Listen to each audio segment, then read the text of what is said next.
before GAM can even get into the pit, and they can turn and fight. I mean, there's the engage. Oh! Flash forward curse of the sad mummy. Cyclones use just to buy time, but here comes Trevor, looking for the first. Manages to rocket jump forward once again, flashes away from Kiaya. The Ultra Shock laser will be thrown out, and that's yet another kill. It's all of a sudden being turned around, though. Where is Stixxay? Trying to find a target. GAM stepping back, stepping away.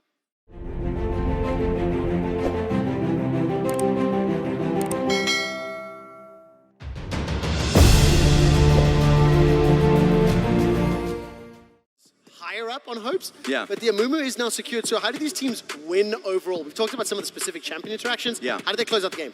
So for me, for Golden Guardians, if they were to take fights, it would just be off of LeBlanc initially. If she's threatening style or Kati, trying to get a chain off of them so it makes it easier for River and Amumu to then follow up. They just need one kill. One kill for that one reset and actually start getting the ball rolling. And so that's how I think they want to take fights. Gori, when he's on LeBlanc, he's fun to watch. He's somebody that will look in for Fog, will take the red trinket a little earlier so he can try and play out those fights, early Drake fights, a lot more creatively. So it's a fun game to see. That just means that GAM has to be aware of it. In terms of the initiation as well, I kind of don't mind. Like, you're looking for a flank with LeBlanc. If GG get the same control they did in game one, those opportunities are there. Yeah. If the bandage toss doesn't connect, Gori's pushing that middle wave, bottom wave. And, I mean, every lane for Golden Guardians is pushed. And look at this. Grouped up, invading. Oh! Available, chicken is secured.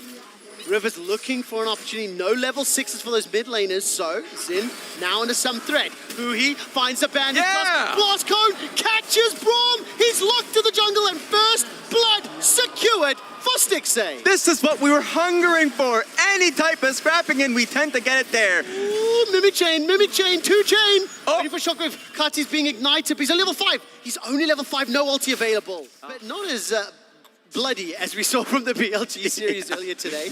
But it definitely gives me some hope here for Golden Guardians. Law brought up the storyline. You know, this team, that Cinderella story to make it here to MSI, somewhat reflective of Stixxay and Huhi's journey is now in this middle lane. Huhi's going to be under some threat. Only level 4 flashes away to safety.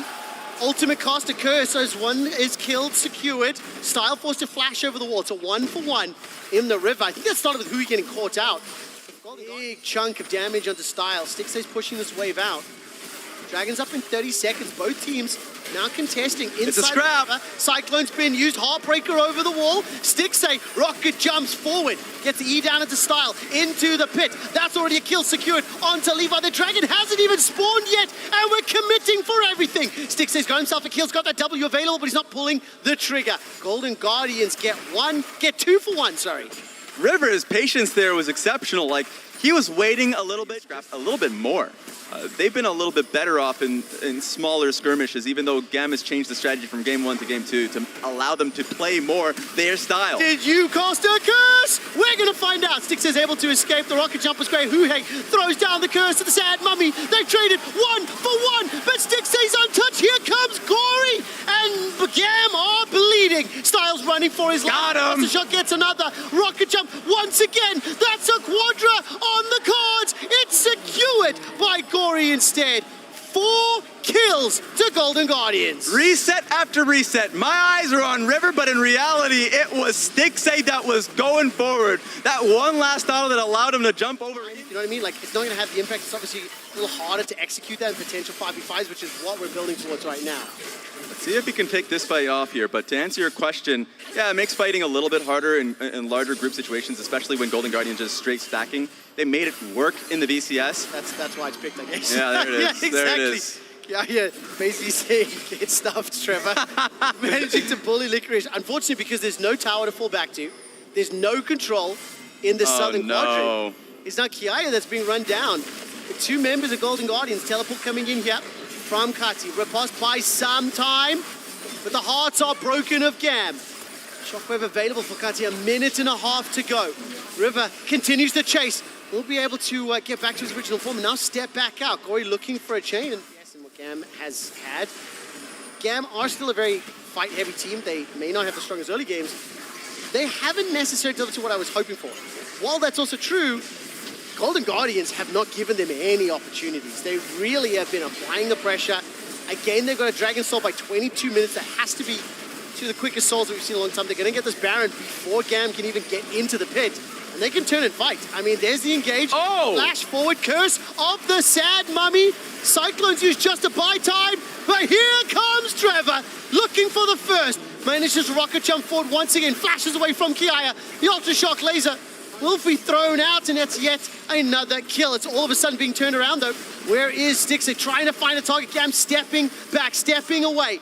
Three members down for GAM. And Golden Guardians continuing the chase. Fantastic play, River, stealing away that Zeri, firing on GAM, and now they're inside the base as well. All right, let's see if Licorice, healing so much back. Look at that healing! Gold Drinker plus Q, back up to 6,700. The passive is proc, the base is being pressured. Nexus turret is being shaken down where it stands. At least one kill back. Score's taken out, the Nexus turret will fall, and Golden Guardians step away. River stealing away the Zeri, and killing. Fantastic performance so far. There's just a gigantic gap. 2 levels as well as the itemization. Golden Guardians are at least pulling some focus. Gori will be able to buy some time. Distorts over the wall. 5 members of GAM chasing him. The inhibitor is secured. I don't even think GAM can win the 5v4. Nexus turret is now being focused down. Licorice has got dominance available and level 16. Kiaya is being melted by Stixxay. Follow River. Got that Heartbreaker as well. Yeah, that BT shield them. Draw a beat for Stixxay. Engage, and GAM are destroyed underneath their own Nexus. Stixxay's with the Quadra. Stixxay manages the pentakill as Golden Guardians dominate GAM. That cherry on top of the cake.